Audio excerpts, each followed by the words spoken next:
שלום לכולם, אני אבירם יעקוביאן, מורה פרטי למתמטיקה, ויש לנו אינטגרל לפתור. האינטגרל הזה זה אינטגרל שיכול להופיע בכל קורס אינטגרלים, אינפי 2, חדווה 2, מתמטיקה לכלכלנים, עוד כל מיני קורסים, והוא גם יכול להתאים לחבר'ה בי"ב שעושים 5 יחידות בטור תרגיל מתקדם. אז קודם כל בואו נתבונן בביטוי. אז קחו טיפ חזק במתמטיקה. כשיש לי מנה, שבמונה או במכנה או בשניהם גם יש מנה, אז מה שאנחנו נעשה כדי לפשט את הביטוי זה לכפול את המונה והמכנה במכנה של המנה הקטנה יותר. למה הכוונה? מה כתוב לנו פה? e בחזקת מינוס x. אנחנו זוכרים ש-e בחזקת מינוס x זה 1 חלקי e ב-x. אז יש לנו מונה 1, מכנה כל הביטוי הזה, ובמכנה יש לי ביטוי שהוא עצמו מנה, ויש בו מונה ומכנה. אז מה שאני אעשה, אני אקח את המכנה של הביטוי הקטן e ב-x, ואכפול את כל המונה ואת כל המכנה של הביטוי הגדול במכנה e ב-x הזה, של הביטוי הקטן. עכשיו אני אחזיר את זה להיות e בחזקת מינוס x, כי ככה נכתב התרגיל במקור, ככה בדרך כלל כותבים תרגילים, וגם שנתרגל לסימונים. אז אני מחזיר את זה להיות e במינוס x. אז מה אמרנו? שאנחנו מכפילים מונה ומכנה ב-e ב-x. בואו נעשה את זה. אני מכפיל מונה ב-e ב-x, וגם את המכנה ב-e ב-x.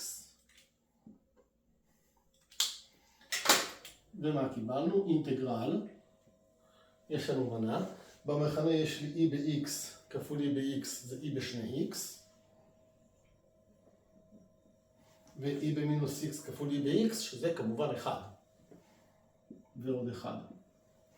במונה יש לי 1 כפול e ב-x, זה e ב-x. אבל אני אכתוב אותו פה. e ב-x dx. עכשיו, מה אנחנו רואים? צריך קצת מיומנות באינטגרלים. יש לנו באינטגרלים כמה שיטות בסיסיות שעוזרות לנו, ואחד מהם זה הצבה באינטגרל. מתי אני מזהה שיש לי הצבה? יש הצבה כאשר יש לי איזשהו ביטוי שמופיע לי, e ב-x במקרה הזה, וגם הנגזרת שלו מוכפלת ב-dx. אז אני מסתכל על הביטוי הזה, e ב-x, כן? נסמן אותו ב-e ב-x בריבוע, שהוא מופיע פה בתוך איזשהו ביטוי יותר גדול, והנגזרת של e ב-x מופיע פה. צריך הרבה מיומנות, צריך לפתור הרבה תרגילים, אבל אם מזהים את המבנה הזה, אז מבינים שצריך להציב e ב-x. אז בואו נעשה את ההצבה. אז יש לנו ככה.